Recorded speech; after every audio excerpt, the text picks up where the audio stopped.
Čau, já jsem Tomáš a vítám vás u konečně nového videa. Dneska jsem se rozhodl vám zveřejnit moje záběry z fanzóny, kdy jsme byli se podívat na čtvrtfinále, to už nebylo, bylo to semifinále. S tátou jsme si řekli, že když Česko vyhraje proti USA, což vyhrálo, teda jako napínavých 1-0, bylo to fakt jako šílený, tak jsme se rozhodli, že zajedeme do fanzóny na semifinále. Bylo to cool, bylo to hustý, krásných 7 gólů dali Češi a fakt suprový až na posledních 5 minut, kdy teda jsme chytli snad největší slejvák, co kdy byl.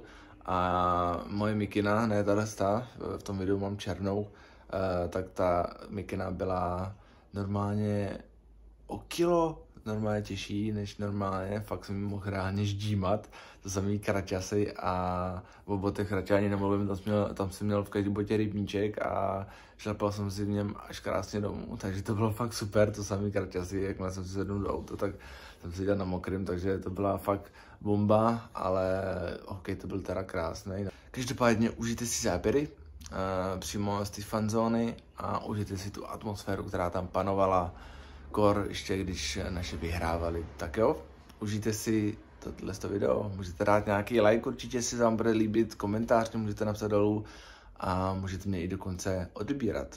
Budu za to strašně rád, máme tam 370 odběratelů, budu rád, že dosáhneme nějakých 400.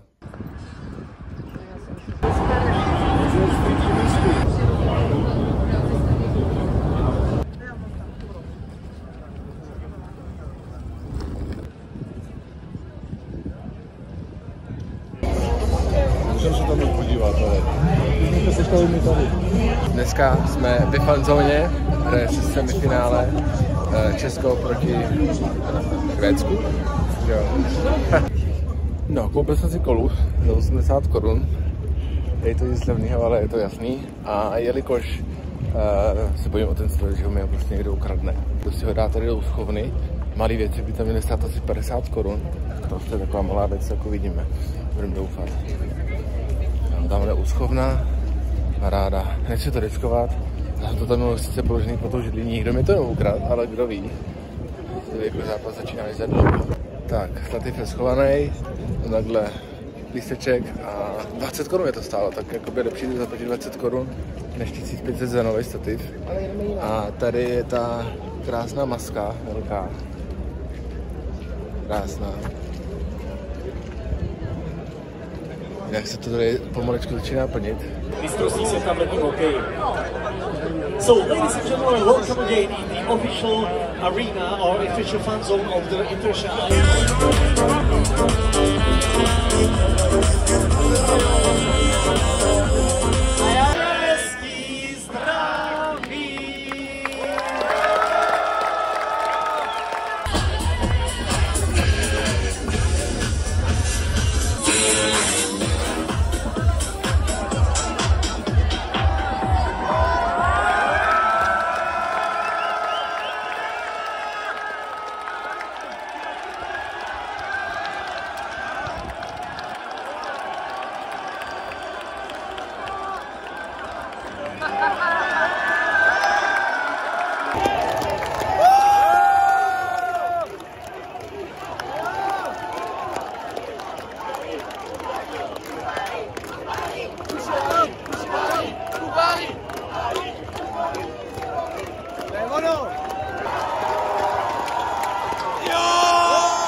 2020, vole.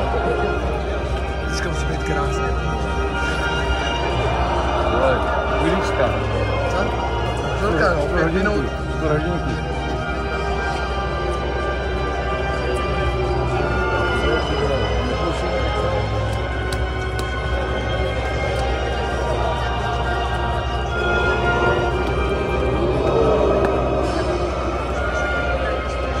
Kamery natáčí kamery.